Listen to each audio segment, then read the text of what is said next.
जो सरकार है ये कार्रवाई वाली सरकार है, लेकिन है क्या कि इस तरह की घटना घटित हुई है, इसकी जानकारी हम लोग वहाँ पे चल कर के देंगे, बताएँगे। अब कुल मिलाकर के आलोक जी अब वापस तो नहीं आ सकते, लेकिन किसी भी परिस्थिति में ये हमारी दायित्व है, ये हमारे समाज की दायित्व है कि आलोक जी की उस त्याग और समर्पण को, जो जिम्मेवारी उन्होंने अपने कंधे पे उठाई समाज की, अब वही जिम्मेवारी समाज के कंधों पे आ गई है।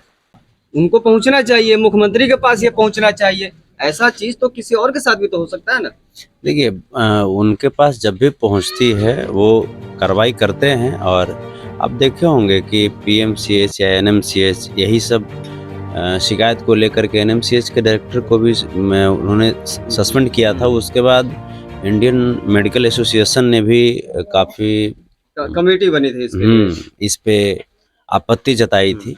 तो है क्या कि वो तो कार्य करते हैं, वो कार्रवाई करते हैं और कार्रवाई करते रहेंगे। एक बार पुनः यहाँ पे हम लोग आएंगे सभी परिवार, चूँकि ये हमारे लिए पारिवारिक क्षति है।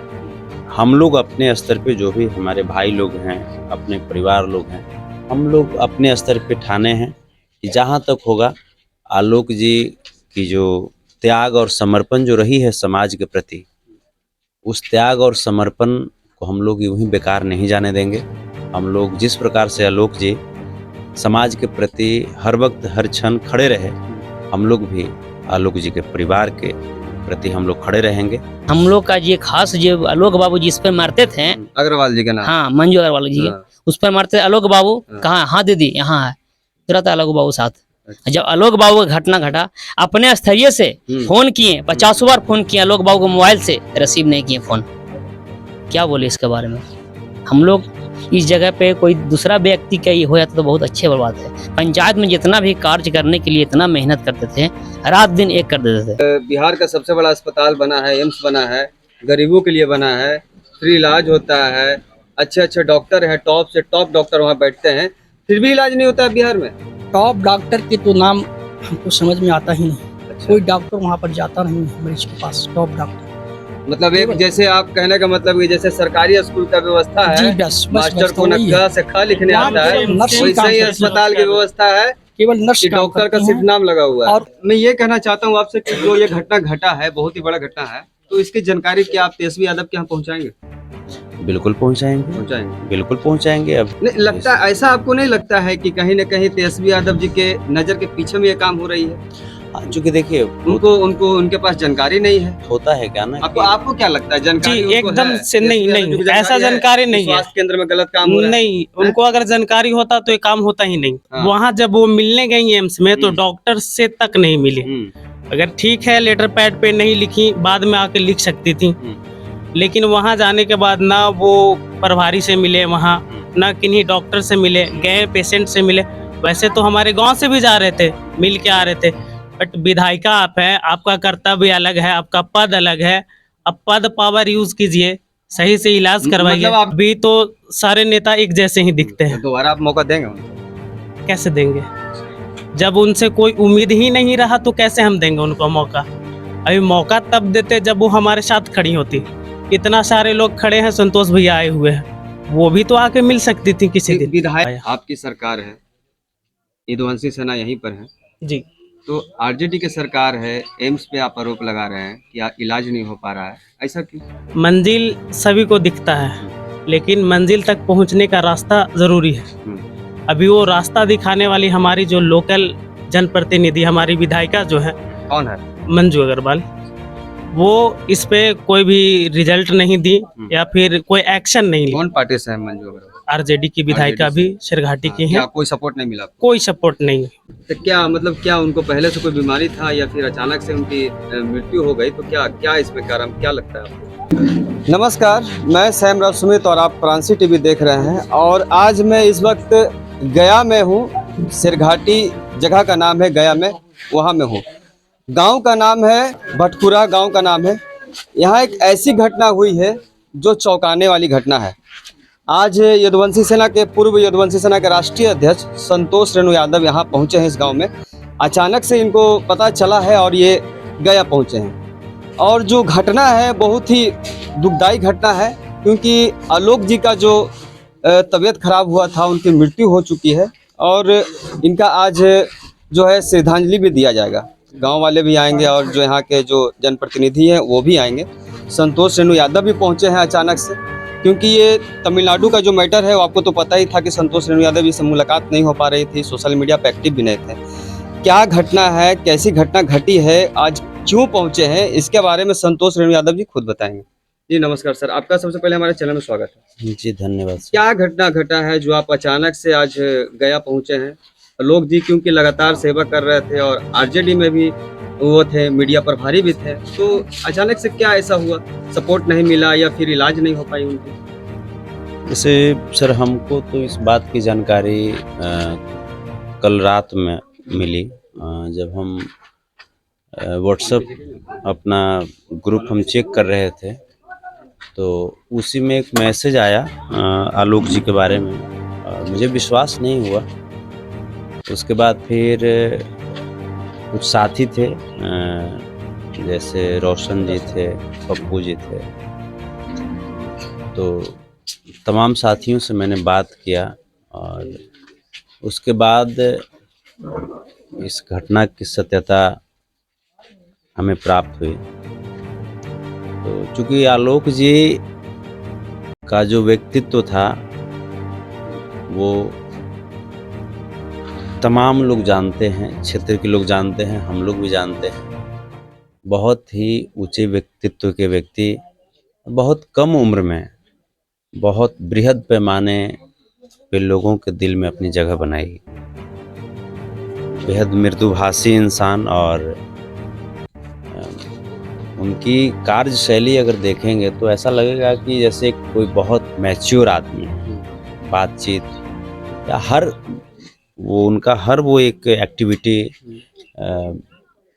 आपको अपनी ओर आकर्षित करती थी। तो क्या उनको पहले से कोई बीमारी था या फिर अचानक से उनकी मृत्यु हो गई? तो क्या इसमें कारण क्या लगता है आपको? पहले से जैसा कि हमें जानकारी प्राप्त हुआ कि वो कभी कभी पेट वगैरह कभी दर्द हुआ या ऐसा कुछ हल्का फुल्का कभी होता था। रिपोर्ट के बारे में आपने कुछ बातचीत? हाँ, जैसे उसके बाद प्रारंभिक अवस्था में तो लोकल लेवल पे ही हर लोग जांच कराते हैं, इलाज कराते हैं। कहाँ इलाज करा रहे हैं? प्रारंभिक अवस्था में सरघाटी में इलाज कराया। पहले से सरघाटी में इलाज चल रही थी जी। उसके बाद आपने कहाँ सोचा उनको ले जाने के लिए? उनके बाद वो गया से उनको जब ट्रांसफर किया गया तब वो पटना एम्स में गया। पटना एम्स में आपने इलाज करवाया? कैसा था एम्स में, कैसा इलाज हुआ? एम्स का इलाज इतना बेहतर नहीं था, संतुष्ट लायक नहीं था। हम लोगों को दोबारा जो कोशिश था कि उनको जल्द से जल्द ठीक किया जाए, वो नहीं हो पाया। आपकी सरकार है, यदुवंशी सेना यहीं पर है जी, तो आरजेडी की सरकार है, एम्स पे आप आरोप लगा रहे हैं कि इलाज नहीं हो पा रहा है, ऐसा क्यों? मंजिल सभी को दिखता है लेकिन मंजिल तक पहुंचने का रास्ता जरूरी है। अभी वो रास्ता दिखाने वाली हमारी जो लोकल जनप्रतिनिधि, हमारी विधायिका जो है, कौन है? मंजू अग्रवाल, वो इस पे कोई भी रिजल्ट नहीं दी या फिर कोई एक्शन नहीं ली। कौन पार्टी से है मंजू? आरजेडी की विधायिका भी सरघाटी की है। कोई सपोर्ट नहीं मिला? कोई सपोर्ट नहीं। वो गए, जिताने वाले भी तो आप ही लोग। हाँ ठीक है, जिताने वाले हैं। वो गलत कदम, अब पता चला हम लोग को कि वो कदम गलत था। अभी तो सारे नेता एक जैसे ही दिखते हैं। दोबारा आप मौका देंगे उनको? कैसे देंगे? जब उनसे कोई उम्मीद ही नहीं रहा तो कैसे हम देंगे उनको मौका? अभी मौका तब देते जब वो हमारे साथ खड़ी होती। इतना सारे लोग खड़े हैं, संतोष भैया आए हुए हैं, वो भी तो आके मिल सकती थी किसी दिन। विधायक जी के नजर में, जो विधायिका जी हैं, उनके नजर में आलोक जी क्या थे? उनके खास आदमी थे आलोक जी। खास आदमी। एक कॉल हुआ नहीं कि आलोक बाबू उनके पास खड़े होते थे। कोई भी काम हो उनके बगैर संभव ही नहीं था। कोई भी क्षेत्र घूमना हो, आलोक बाबू नहीं हो तो विधायिका नहीं जा सकती उस क्षेत्र में। अभी जब उनका जरूरत पड़ा, विधायिका की जरूरत पड़ा आलोक बाबू को, तब वो खड़े ही नहीं साथ। कहने का मतलब है कि सुख के घड़ी में आलोक जी काम दिए थे और दुख के घड़ी में आलोक जी का काम नहीं आए। तो ऐसा क्या हो सकता है कि आलोक जी इतनी बड़ी मुसीबत में थे, हॉस्पिटल में एडमिट थे, फिर भी आपके विधायक जी एक लेटर पैड पे लिख कर नहीं दे सकते एम्स में कि मेरा खुद का जो बंदा है, मेरा खुद का सपोर्टर है, मीडिया प्रभारी भी है, वो इलाज के लिए मोहताज है, वहाँ इलाज उसको चाहिए ना एम्स में। लेटर पैड पे लिखना तो दूर की बात, हाँ। वहाँ जब वो मिलने गई एम्स में तो डॉक्टर से तक नहीं मिली। अगर ठीक है लेटर पैड पे नहीं लिखी, बाद में आके लिख सकती थी, लेकिन वहाँ जाने के बाद ना वो प्रभारी से मिले, वहाँ ना किन्हीं डॉक्टर से मिले, गए पेशेंट से मिले। वैसे तो हमारे गांव से भी जा रहे थे, मिल के आ रहे थे, बट विधायिका आप हैं, आपका कर्तव्य अलग है, आपका पद अलग है। अब पद पावर यूज कीजिए, सही से इलाज करवाइए। मतलब आपके कहने का मतलब है कि सरकारी अस्पताल में सही से इलाज नहीं हो रहा है। नहीं हो रहा, नहीं हो रहा, नहीं हो रहा, ये आप बात जो है क्लियर एकदम स्पष्ट तरीके से बोला जा रहा है कि नहीं हो रहा इलाज। आप इसमें क्या कर सकते? आपकी गठबंधन महागठबंधन की सरकार है और यहाँ बोला जा रहा है कि सही ढंग से तो इलाज होता नहीं है। सर देखिए, इसी जो शिकायत है, ऐसी ही शिकायत को लेकर के कार्रवाई तो तेजस्वी यादव जी, तेजस्वी यादव तो रात में 2 माननीय- बजे पहुंच जाते हैं पीएमसीएच में। हम वही करें, माननीय स्वास्थ्य मंत्री जी इसी तरह की शिकायत को लेकर के लगातार वो कार्रवाई कर रहे हैं। और नहीं लगता, ऐसा आपको नहीं लगता है कि कहीं न कहीं तेजस्वी यादव जी के नजर के पीछे में ये काम हो रही है? चूंकि देखिए उनको उनके पास जानकारी नहीं है। होता है क्या ना कि- आपको क्या लगता है जानकारी जी, उनको एकदम है? से नहीं, तेजस्वी यादव नहीं, जी को ऐसा जानकारी नहीं है। स्वास्थ्य केंद्र में गलत काम हो रहा है। नहीं, उनको अगर जानकारी होता तो ये काम होता ही नहीं। आपने इन्फॉर्मेशन पहुंचाया वहाँ? इन्फॉर्मेशन पहुंचा बट बहुत लेट पहुंचा। हो गया। हाँ, तब तक के इतना लेट हो गया कि हमारे पेशेंट बहुत क्रिटिकल कंडीशन में आ चुके थे। चलिए, अगर वो चाह के भी नहीं कुछ कर पाते। बात करते हैं, आप इसको क्लियर कीजिए कि कैसे जानकारी क्यों नहीं पहुंच पाती है? नहीं देखिए, ऐसा नहीं है कि जानकारी नहीं पहुंच पाएगी तब इलाज नहीं होगी, ऐसा नहीं है। लेकिन एक जो लोकल लेवल के जो भी जनप्रतिनिधि होते हैं उनका एक दायित्व होता है कि आप अपने क्षेत्र के लोगों को आप किस प्रकार से ट्रीट करते हैं, कैसे देखते हैं। इसमें कहीं ना कहीं मिसअंडरस्टैंडिंग हुई है, जो भी लोकल जनप्रतिनिधि हैं उनकी भी। और उसके बाद जब इन्फॉर्मेशन जब आगे जब पहुँचे तो इन्फॉर्मेशन पहुँचते पहुँचते काफ़ी लेट हो गई। और जैसे ही इन्फॉर्मेशन पहुँची तब कार्रवाई तो हुई है, उसके बाद तो कार्रवाई एक्शन हुई है, एक्शन बट लोग- भैया बहुत लेट हो गया था। चलिए, ये तो आलोक जी हमारे बीच में नहीं है, अब जहाँ भी होंगे वो अच्छे होंगे। और मैं ये कहना चाहता हूँ आपसे कि जो ये घटना घटा है, बहुत ही बड़ा घटना है, तो इसकी जानकारी क्या आप तेजस्वी यादव के यहाँ पहुँचाएंगे? बिल्कुल पहुँचाएंगे, बिल्कुल पहुँचाएंगे। अभी तो आज चूँकि यहाँ से हम नाइट में हम निकल जाएंगे बॉम्बे के लिए, क्योंकि वहाँ पे कुछ काम है, कुछ सामाजिक काम ही है, तो उसके लिए निकल जाएंगे। और दिन फिर जब भी हम वहाँ से लौटेंगे तो लौटने के बाद एक बार पुनः यहाँ पे हम लोग आएंगे सभी परिवार, चूँकि ये हमारे लिए पारिवारिक क्षति है और हम पूरे परिवार यहाँ पे बैठ करके और इस पारिवारिक क्षति को कैसे कुछ असरहीन कर पाएँ, क्योंकि बहुत बहुत बड़ी तकलीफ़ की ये घड़ी है, इसको हम लोग कैसे ज़्यादा से ज़्यादा कोशिश करेंगे। क्या मदद क्या पहुंचेगा आलोक जी के परिवार को? क्या मदद मिलेगी? सरकार की तरफ से मिलेगी या फिर यदुवंशी सेना की तरफ से मिलेगी या फिर यहाँ के जनप्रतिनिधि हैं उनके तरफ से मिलेगी? देखिए, कौन लोग क्या करेंगे ये तो हर लोगों की अपनी अपनी मानसिकताएं हैं, अपनी अपनी सोच विचार है। लेकिन हम लोग अपने स्तर पे जो भी हमारे भाई लोग हैं, अपने परिवार लोग हैं, हम लोग अपने स्तर पे ठाने हैं कि जहाँ तक होगा आलोक जी की जो त्याग और समर्पण जो रही है समाज के प्रति, उस त्याग और समर्पण को हम लोग यूं ही बेकार नहीं जाने देंगे।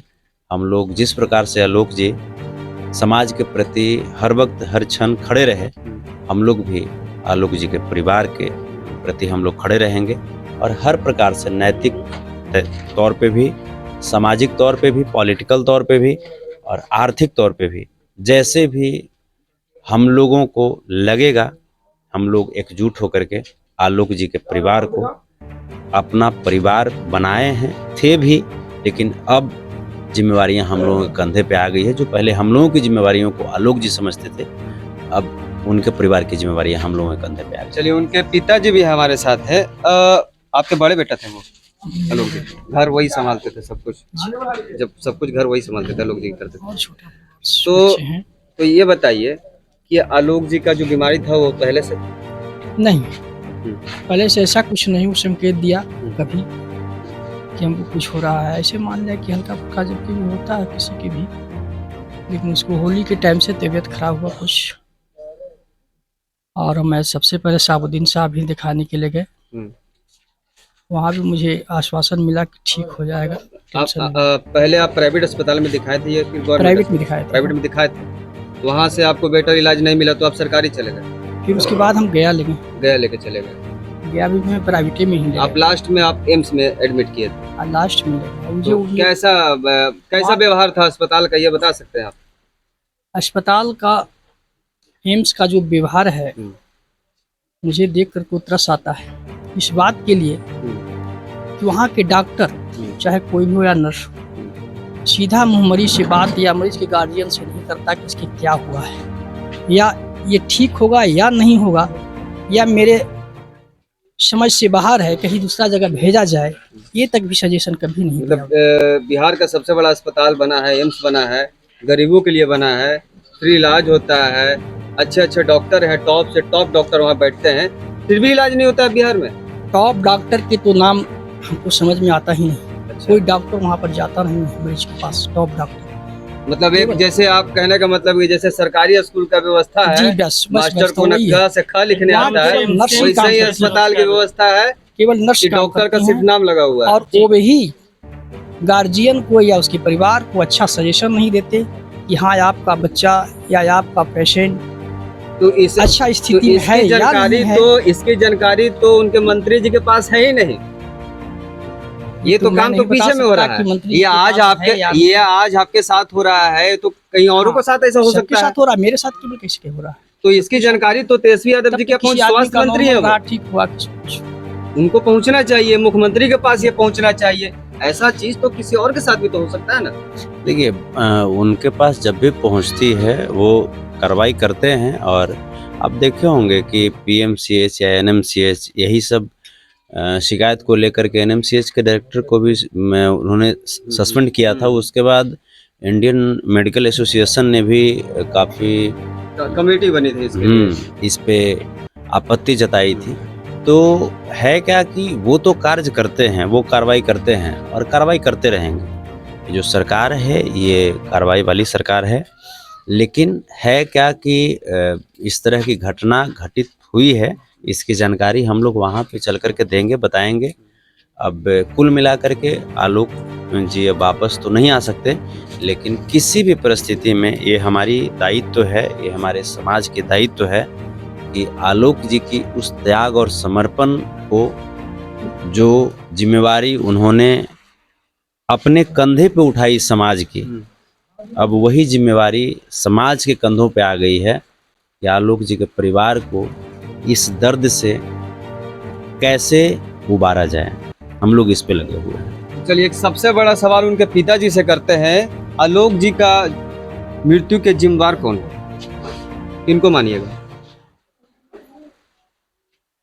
किनको आप दोषी मानते हैं? किनके कारण सबके बेटे की मौत हो गई? मुझे लगता है कि अगर वो हम मेरे मदद कर देते तो उनका जान बच जाता। किनको आप दोषी मानिएगा? इसमें किसी को दोषी दें,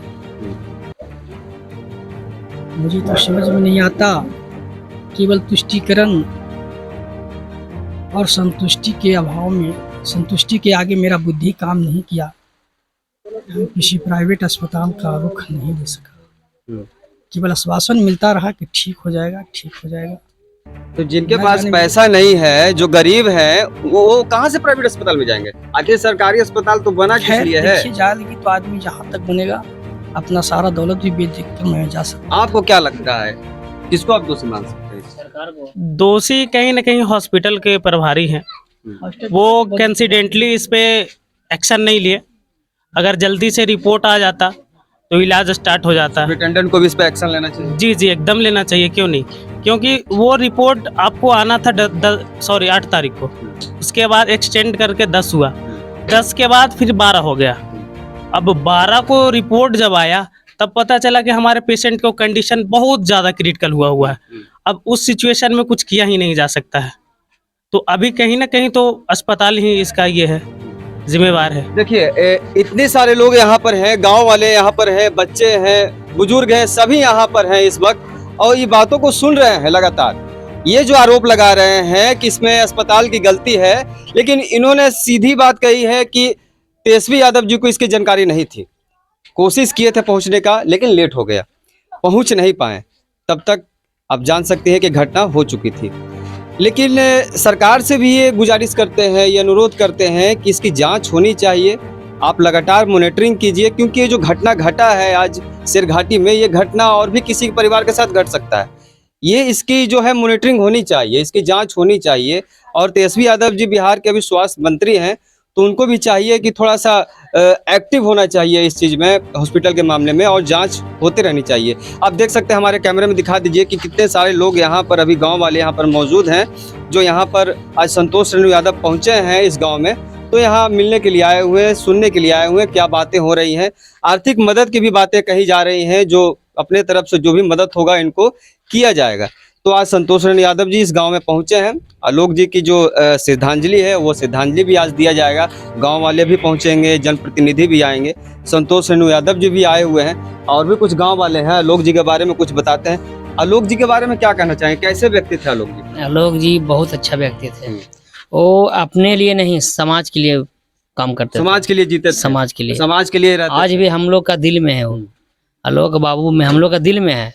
हम लोग का दुख ये हुआ कि जिस पार्टी से उठे हैं, उस पार्टी का जो एमएलए हैं, वो जानकारी मिला उनको, गए हैं पटना भी मिले गए हैं।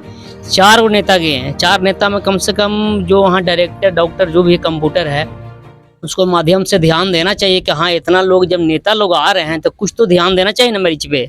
कोई ध्यान नहीं है। तेजस्वी यादव जी से आप मिले? नहीं, तेजस्वी यादव से हम लोग नहीं मिले। मिलने का कोशिश किए? कोशिश किए थे, मिल पाए थे? नहीं हम लोग नहीं गए। गए भी नहीं किए थे? नहीं गए। उस समय ब्लड देने के लिए हम लोग चाहे पहले ब्लड, मतलब यहाँ पे आप चूक गए। अगर आप पहुंच जाते तो शायद आपका मरीज बच जाता। शायद बाद में हम लोग को जानकारी, इससे पहले एमएलसी रिंकू यादव का हम लोग को जानकारी दे चुके थे। रिंकू यादव क्या किए? वो तो फोन किए, हाँ हेल्प किए। क्या किया? कोई एक व्यक्ति का भेजे वहाँ पर ही, तुरंत फोन किए, तुरंत बेड चेंज करवाए, वो इतना काम करवाए। लेकिन हम लोग का ये खास, जो आलोक बाबू जिस पर मारते थे, अग्रवाल जी का नाम? हाँ मंजू अग्रवाल जी के, उस पर मारते आलोक बाबू। कहाँ? हाँ दीदी यहाँ है। तुरंत आलोक बाबू साथ। जब आलोक बाबू का घटना घटा, अपने स्थैर्य से फोन किए, 50 बार फोन किए आलोक बाबू को, मोबाइल से रिसीव नहीं किए फोन। क्या बोले इसके बारे में? हम लोग इस जगह पे कोई दूसरा व्यक्ति का ये हो जाता तो बहुत अच्छी बात है। पंचायत में जितना भी कार्य करने के लिए इतना मेहनत करते थे, रात दिन एक कर देते थे। आपको नहीं लगता है कि जिस दिन हम अगर पहुंचे थे तेजस्वी यादव के यहाँ, अगर ब्लड के लिए फोन नहीं आता तो शायद आज हाँ, आलोक जी बच जाते? ब्लड के लिए हम अगर लोग ये चले बातें अगर तेजस्वी यादव स्वास्थ्य मंत्री के पास पहुंचती उस दिन, तो शायद कुछ ना कुछ एक्शन लेके आलोक जी को बिल्कुल बचाया जा सकता बिल्कुल था। उनको जान बच जाता है। नेता के चक्कर में, लापरवाही में इनको जान गया है। गया। लोग सोचा कि जब नेताजी आए हैं तो पैरवी लगावे करेंगे। हम लोग क्या जानकारी क्या नहीं है, रिपोर्ट देने में कितने विलंब सालों है। से वो इस लाइन में आरजेडी में प्रवक्ता लगभग थे? वो 10-12 साल तो हो मीडिया- ही गया उनको, मीडिया प्रभारी थे। मीडिया प्रभारी से उससे पहले- 10-12 साल थे। हाँ, पूर्व राज्य छात्र भी रह चुके हैं। छात्र संघ में भी हो रहा है? हाँ पहले से भी है, अच्छा, नेता छात्र भी संघ का नेता रहे, आरजेडी से ही रहे? आरजेडी से। आरजेडी से रहे। इतने सालों से लगातार जो आरजेडी की सेवा कर रहे हैं, उनकी अचानक से मौत हो जाती है, अस्पताल की कुछ लापरवाही के कारण मौत हो जाती है। और ये घटना बहुत ही दुखी करने वाली घटना है। सभी के चेहरे पे आप देख सकते हैं कि मायूसी छाया हुआ है। और संतोष रेणु यादव भी आज पहुंचे हैं इस दुख की घड़ी में, क्योंकि इनको भी पता नहीं था। इनको जब पता चला रात में, तो ये अचानक से यहाँ पहुंचे हैं। मुझे भी पता चला तो मैं भी यहाँ से अचानक यहाँ पहुंचा हूँ इस गांव में आज कवर करने के लिए। तो इस पे जांच जरूर होना चाहिए, एम्स पे जांच होना चाहिए, अस्पताल जो भी हमारे सदर अस्पताल हैं उन पे भी निगरानी रखना चाहिए, क्योंकि ये जो घटना है और भी किसी परिवार के साथ ये घटना नहीं घट सके। और व्यक्ति है, देखिए आप कैसे थे आलोक जी, कैसे व्यक्ति थे? पहले बहुत बढ़िया थे। बढ़िया व्यक्ति थे। हाँ, बढ़िया। गांव के लिए क्या करते थे? गांव के लिए वो एक नंबर काम करते थे। गांव के समाज से जितना ऊंचा स्तर पर ले जाने की कोशिश कर रहे थे। वो समाज के लिए लगे रहते समाज के लिए समाज ही में लगे रहे थे। उनका पिता भी समाज में के सेवक थे। थे। चलिए और इधर आइए, और भी कुछ भाई लोग यहाँ पर आए हुए हैं। आलोक जी से तो आपकी मुलाकात होती होगी? हैं? ऐसा है, युवा राजद का हम प्रखंड अध्यक्ष हुए, मीडिया प्रभारी। तो भाई हम ही लोग क्या तो क्या मतलब कैसा व्यवहार बहुत था अच्छा, आलोक जी का, कैसा नेचर? बहुत अच्छा व्यक्तित्व था उनका और बहुत सामाजिक थे। हम लोग तो भाई पार्टी, एक ही पार्टी में जुड़े हुए हैं। कभी भी किसी तरह के भी अगर विधायक जी की तरफ से ये आता था तो बेचारा हमेशा तन मन से सपोर्ट रहता था इनका। और एक बात हम कहना चाहेंगे कि विधायक जी से जो बातें आ रही हैं हम उस टाइम भी बात किए थे उनके पीए से कि इस तरह का मामला है हमारे मीडिया प्रभारी का, उनको सहयोग किया जाए। तो हमें ये बताया गया कि एचओडी से बात हुई थी, मंजू अग्रवाल जी को एचओडी से बात हुई थी। अब कहाँ पे लापरवाही बरती गई है इसका इन्फॉर्मेशन हमें भी क्या नहीं। क्या नाम हुआ आपका? पवन कुमार यादव, पवन युवा राजद अध्यक्ष। युवा राजद अध्यक्ष आप युवा राजद। तो चलिए, ये आप हमारे वीडियो में आप देख सकते हैं कि आलोक यादव जी का यही गांव है जो शेर घाटी में पड़ता है। और ये जो अचानक से जो घटना घटी है शेर घाटी में, आरजेडी के जो प्रवक्ता थे या मीडिया प्रभारी कहिए, वो लगातार जो है इस गांव की सेवा करते थे और लगे रहते थे इस गांव में, जन सेवा करते थे।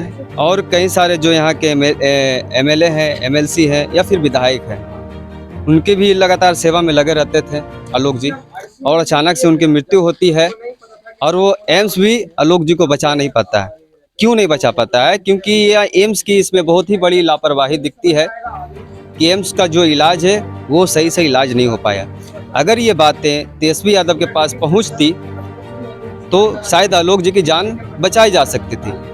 पूरी जानकारी आपको हमारे वीडियो में आपने देखा कि संतोष यादव जी ने क्या कहा, उनके परिवार ने क्या कहा, उनके गांव के लोगों ने क्या कहा। वीडियो में हमारे बने रहिए और देखते रहिए प्रांसी टीवी। मैं सैमराव सुमित, नमस्कार।